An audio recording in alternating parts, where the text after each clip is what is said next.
Good morning friends and my dear students, welcome to our channel. मैं राजेंद्र मंडली आपका हमारे चैनल पर फिर से वेलकम करता हूँ।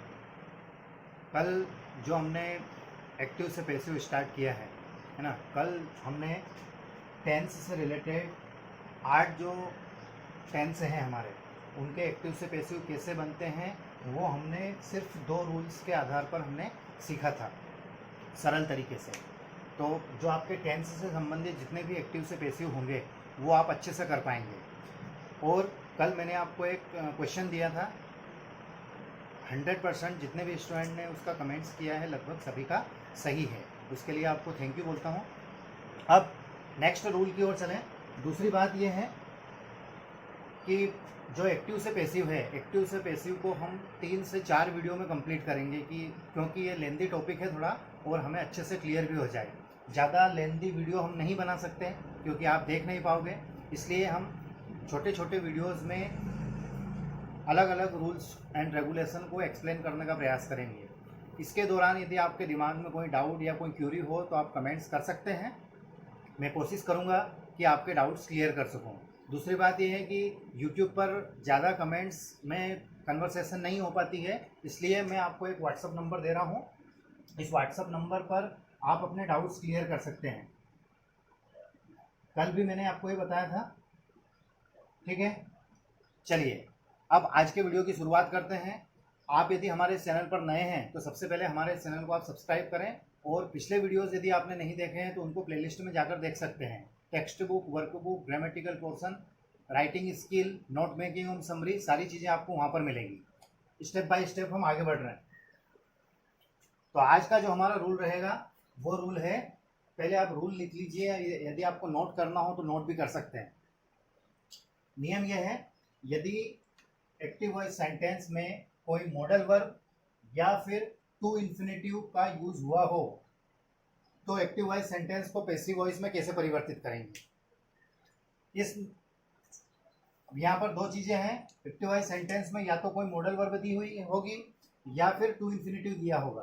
तो पहले हम ये समझ लेते हैं कि मॉडल वर्ब क्या होती है और टू इन्फिनेटिव क्या होता है, ठीक है। सबसे पहले देखते हैं हम कि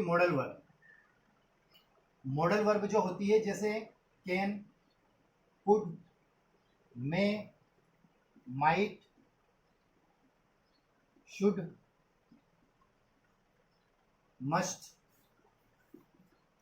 है ना।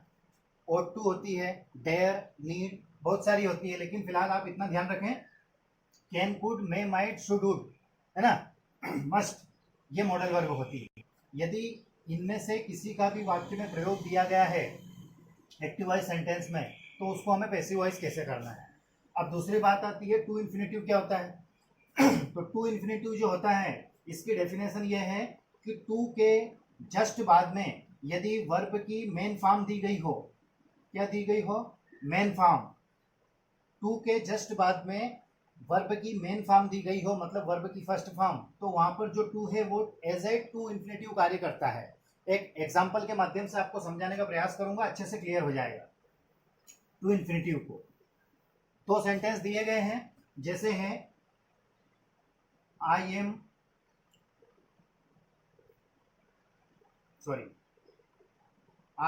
केम टू स्कूल, ठीक है। दूसरा सेंटेंस है I have to buy a car. Sorry, यहाँ पर 2 सेंटेंस दिए गए। पहला है आई केम टू स्कूल और दूसरा है I have to buy a car. यहाँ पर टू दिखाई दे रहा है और यहाँ पर भी टू दिखाई दे रहा है। यहाँ पर टू के जस्ट बाद में क्या है, नाउन है। ये स्कूल क्या है, यहाँ पर नाउन, संज्ञा है।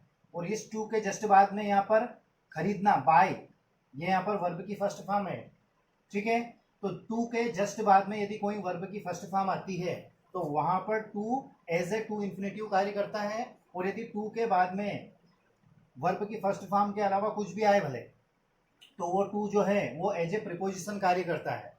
क्या करता है, एज ए प्रीपोजिशन कार्य करता है। तो यहाँ जो टू है ये क्या है, टू इन्फिनेटिव है। तो यदि एक्टिव वॉइस सेंटेंस में कोई टू इन्फिनेटिव आता है या फिर कोई मॉडल वर्ब आती है, तो इस प्रकार के एक्टिव वॉइस सेंटेंस को हम पैसिव वॉइस कैसे करें, यही हमारा आज का नियम है। तो नेक्स्ट में जो रूल है वो रूल मैं आपको पहले बता देता हूं, उसके बाद में हम एग्जाम्पल करेंगे। रूल ये है, लिख लेना आप यदि आप चाहो तो। यदि दिया गया एक्टिव वॉइस सेंटेंस जिसमें मॉडल वर्ब या फिर टू इन्फिनेटिव दिया गया हो, तो मॉडल वर्ब या फिर टू इन्फिनेटिव को उसी स्थान पर रखते हैं तथा उसके बाद में बी लगा देते हैं। बाकी पुराने हमारे रूल वो के वही, सिर्फ ये ध्यान रखना है। फिर रिपीट कर रहा हूँ, वाक्य में मॉडल वर्ब या फिर टू इन्फिनेटिव दिया गया है तो उसको उसी स्थान पर रखना है तथा उसके बाद में बी का प्रयोग करना है। ठीक है, एग्जाम्पल है, you can do this work. अब सबसे पहले हमें फाइंड आउट करना है कि वाक्य में कौन कौन से एलिमेंट दिए गए हैं। यू यहाँ पर सब्जेक्ट है, कैन यहाँ पर मॉडल वर्ब है, डू यहाँ पर एज ए मेन वर्ब कार्य कर रही है, और दिस वर्क ये यहाँ पर ऑब्जेक्ट है। रूल हमारा क्या था, दिए गए एक्टिव वॉइस सेंटेंस में यदि कोई मॉडल वर्ब दी गई हो तो हम उसे एक्टिव से पैसिव कैसे करेंगे। तो मैंने बताया था कि मॉडल वर्ब को उसी स्थान पर रखना है तथा उसके बाद में बी का प्रयोग करना है। बाकी वही है कि वर्ब की थर्ड फॉर्म लगेगी, ऑब्जेक्ट सब्जेक्ट के स्थान पर, सब्जेक्ट ऑब्जेक्ट के स्थान पर। ठीक है, तो देखिए उसी स्थान पर रखना है, इससे तात्पर्य क्या है, जैसे पहले नंबर पर सब्जेक्ट है, दूसरे नंबर पर मॉडल वर्ब है, तीसरे नंबर पर वर्ब है और चौथे नंबर पर ऑब्जेक्ट है। तो जो मॉडल वर्ब है उसको उसी स्थान पर रखना है। कैसे, ऑब्जेक्ट को सब्जेक्ट के स्थान पर लाएंगे तो दिस वर्क। अब दूसरे नंबर पर क्या है, मॉडल वर्ब है, तो उसको उसी स्थान पर रखेंगे, कैन। अब इसके बाद में बी, अब वर्ब की third form, do did done, done. अब बाय करके सब्जेक्ट को बाय यू, तो यू का यू ही रहता है। ठीक है, आई का मी हो जाता है, सी का हर हो जाता है, ही का हम हो जाता है, वी का अस हो जाता है, यू का यू ही रहता है। तो क्या हो गया, this work can be done by you. Clear हो गया। एक एग्जांपल और देखते हैं और अच्छे से क्लियर होगा। आपको किसी प्रकार का कोई डाउट हो तो आप विदाउट एनी हेजिटेशन पूछ सकते हैं। जैसे आई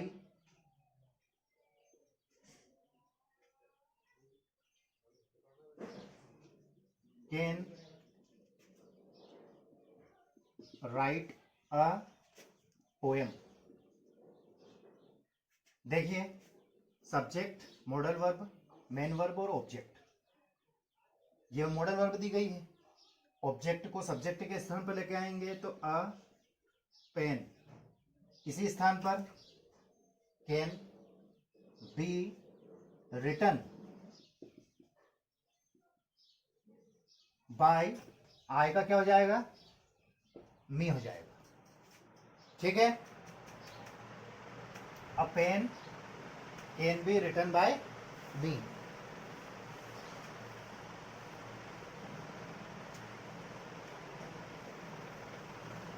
अब टू इन्फिनेटिव वाले सेंटेंस की ओर चलते हैं।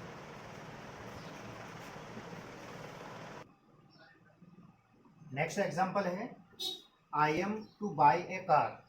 अब इसमें देखते हैं क्या क्या चीजें दी गई है।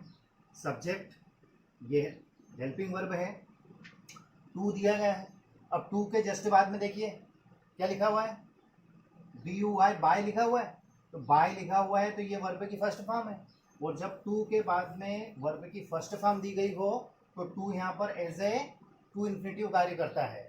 और एक्टिव वॉइस सेंटेंस में यदि कोई टू इन्फिनेटिव हो तो जब हम उसको पैसिव वॉइस करें तो इसको भी मॉडल वर्ब की तरह ही इसी स्थान पर रखना है तथा इसके बाद में बी लगा देना है।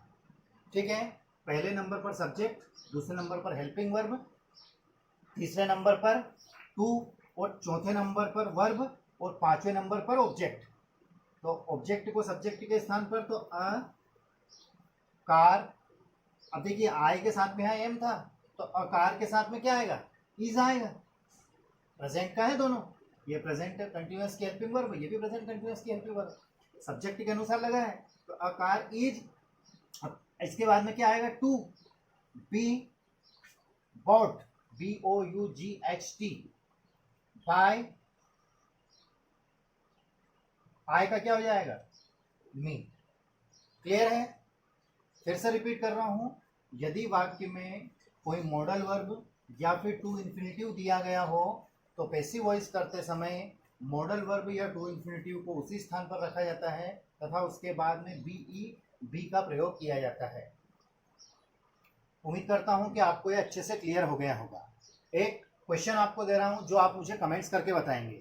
वीडियो आपको कैसा लगा ये भी कमेंट्स करके बताएं। आपको समझ में आया, नहीं आया, किसी प्रकार का कोई डाउट हो तो भी आप मुझे कमेंट्स करके बताएंगे। साथ ही हमारे इस वीडियो को आपके फ्रेंड्स, रिलेटिव्स, क्लासमेट्स के पास इन वीडियोस को शेयर करना ना भूलें, क्योंकि स्कूल नहीं लग रहा है, क्लासेस नहीं लग रही हैं, तो उनको भी घर पर रहकर अच्छे से तैयारी करना है।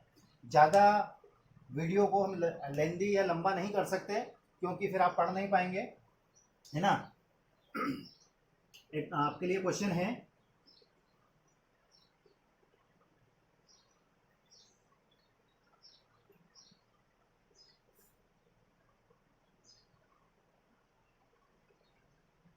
रानी इज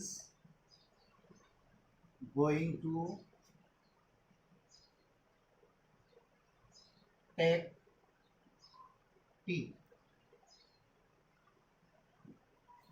इसको एक्टिव से पैसिव करना है, इसको फाइंड आउट आपको करना है कि इसमें टू इन्फिनेटिव है, मॉडल वर्ब है, क्या है। ठीक है, ये क्वेश्चन दिया गया है, इसका आंसर आपको मुझे कमेंट्स करके बताना है। और पिछले वीडियोस यदि आपने नहीं देखे हैं तो उनको मैंने प्लेलिस्ट में ऐड कर दिया है, चाहे वहाँ आप grammatical portion, workbook, text book और ग्रामर की भी एक प्लेलिस्ट है, ग्रामर फॉर ऑल, उसमें जाकर आप देख सकते हैं। Thank you very much for watching.